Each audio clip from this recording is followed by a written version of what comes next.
Hello, fellow preppers. Envision a world where resources are scarce and survival is challenging. The unthinkable has happened. An event so cataclysmic that it has disrupted the normalcy we once took for granted. It's an SHTF scenario. A situation where everything has hit the fan, and life as we know it has been turned upside down. Our world is no longer the same. Essential services have collapsed, economies are in free fall, and the societal structures we depended on are no longer functioning. It's a world where the grocery store shelves are empty, where clean water is a luxury, where power outages are the norm, and where law and order are but distant memories. In this grim reality, survival isn't just about hoarding canned food or having a stockpile of batteries. It's about resilience, adaptability, and most importantly, preparedness. However, not everyone was ready for this new world. Many were caught off guard, unprepared, and now they're struggling to survive. These are the non-preppers, our friends, neighbors, and perhaps even family members, who scoffed at the idea of emergency preparedness and now find themselves in a dire predicament. In such a world, the skill sets we've honed, the supplies we've gathered, and the plans we've made are our lifelines, but they also make us targets. Non-preppers, driven by desperation, might look to us for help, or worse, might see us as a threat to their survival. This is no longer a world where we can afford to be naive or overly trusting. Our survival, and the survival of our loved ones, depend on our ability to navigate this treacherous landscape. And that means knowing how to deal with non-preppers, how to protect our resources, and how to maintain our operational security. In such a scenario, how we interact with those around us, particularly non-preppers, becomes crucial. So, let's delve deeper into this complex dynamic and explore how we, as preppers, can manage it effectively to ensure our survival in this new world. Now imagine meeting those who have not prepared adequately for this crisis, the non-preppers. In a SHTF scenario, it's inevitable that we'll cross paths with non-preppers. These folks might be your neighbors, friends, or even family who didn't prioritize emergency preparedness. Their reactions to the crisis could range from disbelief to panic, and their lack of provisions and survival skills might make them desperate. The differences between preppers and non-preppers are stark. As preppers, we've spent time and energy preparing for emergencies. We've stocked up on food, water, medical supplies, and other essentials. We've honed our survival skills, and we've developed plans to keep ourselves and our loved ones safe. Non-preppers, on the other hand, might find themselves caught off guard. They might not have enough food or water. They might not know how to start a fire or purify water. They might not have a plan for when their cell phones die or when the grocery store shelves are empty. Their unpreparedness might lead them to make risky decisions out of desperation. Now let's not demonize non-preppers. It's not about us versus them. It's about understanding these differences in mindset and preparedness levels so we can navigate interactions effectively and safely. Imagine a non-prepper knocks on your door asking for food or water. How would you react? What would you say? What if they become aggressive or threatening? These are scenarios we need to think about and prepare for. In these interactions, our goal is to maintain our safety and protect our resources. We don't want to expose ourselves to unnecessary risks or give away our position or supplies. At the same time, we need to remember our humanity. We need to find a balance that allows us to help where we can, without jeopardizing our own survival. Interacting with non-preppers requires a different strategy, one that maintains our security and resources. Remember, everyone reacts to crises differently. Some people might rise to the occasion, while others might crumble under the pressure. As preppers, our job is to stay ready, stay alert, and stay alive. Security, fellow preppers, is paramount. We need to protect our preps from those who might want to take advantage of them. For those unfamiliar with the term, OPSEC stands for Operational Security. It's all about the art of maintaining discretion, keeping your survival plans and resources under wraps. Because in a world where resources are scarce, information is power, and you'd rather be the one holding it. Now, you might be wondering why the need for such secrecy? Well, in a survival scenario, the less people know about your preparation, the better. You see, not everyone has the foresight to prepare for the worst.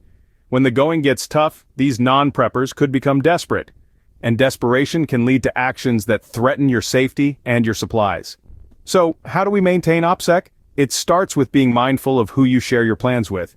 You might be tempted to share your preparedness efforts with friends, neighbors, or even online communities. But remember, every piece of information you reveal could potentially fall into the wrong hands. And it's not just about what you say, but also what you do. Avoid giving visual clues about your preps. That means being careful about how you dispose of packaging from your supplies, or how you load your car with survival gear. But OPSEC isn't about living in constant fear or mistrust. It's about being smart and cautious, knowing when to share and when to withhold. It's about understanding that in a crisis situation, your survival and the survival of your loved ones may depend on the secrets you keep. It's also worth noting that maintaining OPSEC doesn't mean you can't form alliances or collaborate with like-minded individuals. In fact, these alliances can be crucial for mutual support and defense. But again, discretion is key. Only share what's necessary and with those you truly trust. In conclusion, maintaining OPSEC is a critical skill in prepping. It requires a fine balance between openness and discretion, between sharing and secrecy. As the old saying goes, loose lips sink ships. So hold your cards close and play them wisely. Remember, your survival could depend on it. What do you do when a non-prepper asks for help? This is a question that plagues many of us when we're faced with the aftermath of a SHTF scenario. It's an ethical quandary that can make or break your survival strategy. Do you extend a helping hand, potentially compromising your own resources? Or do you turn them away, prioritizing your own survival and that of your family? When navigating this dilemma, it's crucial to strike a balance. On one hand, you have a moral obligation to help where you can. On the other, your primary responsibility is to ensure the safety and survival of your family. It's about setting boundaries, making tough decisions, and sometimes saying no. Remember, it's not about being selfish. It's about survival. There's no one-size-fits-all answer, but a good rule of thumb is to assess the risk and reward of every situation.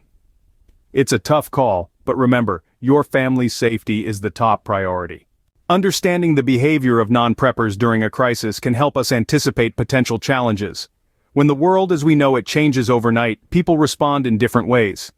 Those who haven't prepared for a SHTF scenario, or non-preppers, typically exhibit a range of reactions from panic to denial, desperation, and even aggression. Panic can lead to erratic decisions, while denial can result in a lack of action. Desperation, on the other hand, can trigger a survival instinct that could potentially lead to conflict over scarce resources. Aggression, often born out of fear, can escalate situations and create unnecessary danger. By observing these behaviors, we gain a better understanding of what to expect in a crisis situation. This insight can guide our interactions with non-preppers, helping us manage potential conflicts and maintain our own safety. Knowledge is power, and understanding these behaviors can be the difference between survival and disaster. Strength lies in numbers, fellow preppers.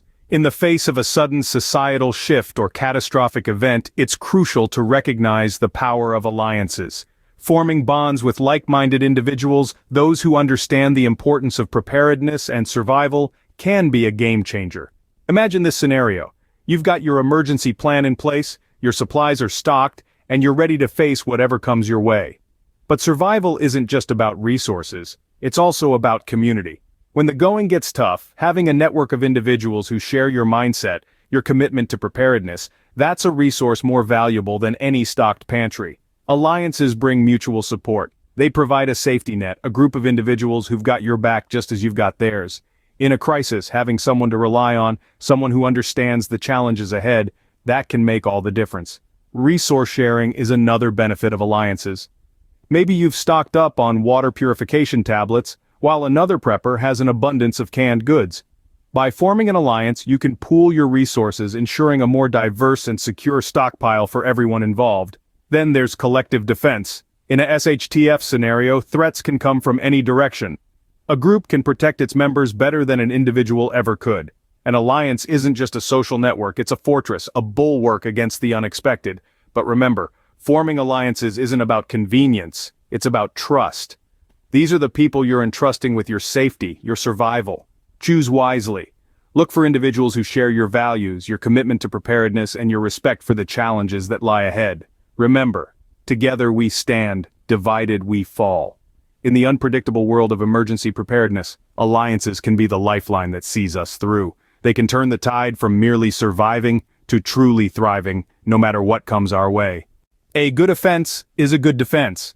This axiom holds true, especially in survival situations. Diverting attention away from your preps is a proactive strategy that can minimize risk and maximize safety.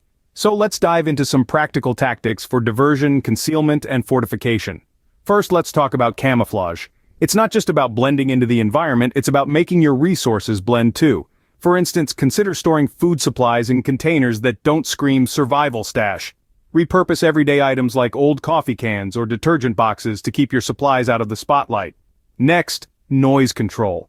In a quiet post-disaster world, even the smallest sounds can draw unwanted attention. Simple actions like opening a can of food or the hum of a generator can be a beacon for the unprepared. So, think about ways to mute or mask these sounds. Maybe it's a quiet corner of your abode for food prep or a soundproof enclosure for your generator. Now let's touch on light discipline. Light, like sound, can be a dead giveaway of your location and resources. Be mindful of when and where you use light.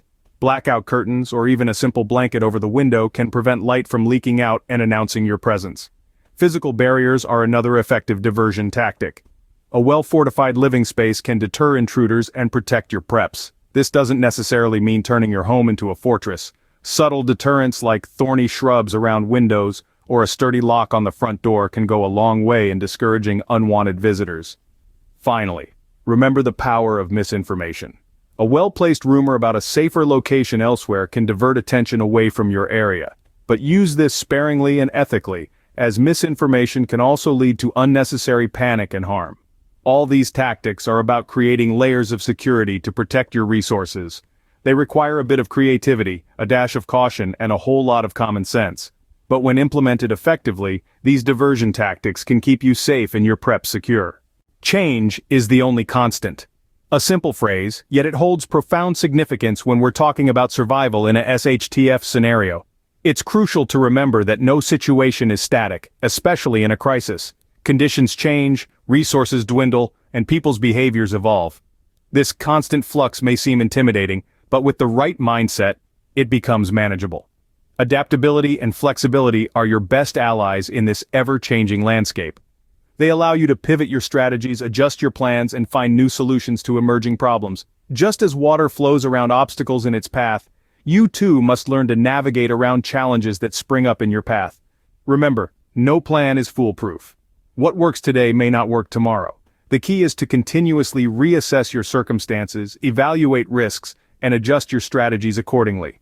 Embrace change, adapt to it, and let it guide your path towards survival. Stay flexible, stay safe. In a world gone mad, being invisible can be a good thing.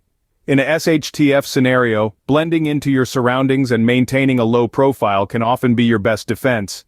This isn't about hiding in the shadows. It's about becoming part of the landscape, just another face in the crowd. To avoid drawing unwanted attention, it's crucial to blend in with your community. This might mean dressing similarly to your neighbors, avoiding flashy or expensive items that could mark you as a target, and keeping your prepping activities discreet. The adage, "loose lips sink ships," holds true here. The less people know about your preparedness, the safer you and your resources are. Remember, the goal isn't to isolate yourself, but to integrate smoothly without standing out. Engage in community activities, contribute positively, but be careful not to reveal too much about your capabilities. This is a delicate balance to strike, but it's an important part of maintaining operational security. Now let's discuss the benefits of maintaining a low profile. Firstly, it reduces the likelihood of becoming a target. If people are unaware of your resources, they're less likely to come knocking when things get tough. Secondly, it allows you to observe and assess your surroundings more accurately. By not drawing attention, you can monitor the behavior of others, identify potential threats, and adapt your strategies accordingly. In a crisis, information is power. By maintaining a low profile, you're not just protecting your resources, but you're also gaining valuable insights into the dynamics of your community. This knowledge can be instrumental in navigating the challenges of a SHTF scenario. So, in summary, maintaining a low profile isn't about being invisible. It's about blending in, being observant, and staying one step ahead. It's about safeguarding your resources, your family, and ultimately your survival. Stay low, stay unnoticed. In the world of survival and preparedness, sometimes the best way to stand out is to not stand out at all.